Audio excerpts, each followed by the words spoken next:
یو لطیفه مشهور ده د خاوند نوم هم نشي اخیستی که نه. نو یو ښځې د خاوند نوم رحمت الله و، نو هغې په مانځه کې هم د خپل خاوند نوم نو اخیسته. نو چې په مانځه په تحیاتو ناسته وه نو خلک وایي که نه چې السلام علیکم ورحمت الله، نو هغې به د خاوند نوم نه اخیسته، نو وایي چې السلام علیکم د واړو پلاره او السلام علیکم د واړو پلاره. نو زمونږ خو ښځې بعضې دونه حیاناکې وي چې د خاوند نوم هم نشي اخیستی. نو دغه حیا په خپل ځای باندې ټیک ده، خو د محبت د اظهار دپاره کله کله ولا د هغه د خوښې څیز پخول پکار دي او ورته ویل پکار دي چې ای د وړو پلاره دا مې تاسو له پوښ کړ ځکه چې دا ستاسو ډېر زیات خوښ دی.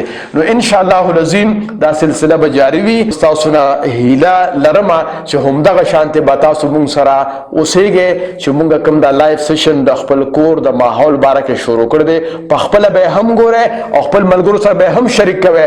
او کوم ملګري چې په دې پیج باندې نوي دي خپل نوم د کوم ځای سره تعلق ساتئ او څه کار روزګار کې ضرور مونږ ته راولېږئ. ډېره مننه. خوشحاله ودانه باد اوسئ، بریالي اوسئ، د خپل ښځو بچو او د مور پلار ډېر زیات خیال ساتئ. د لوی الله په امان.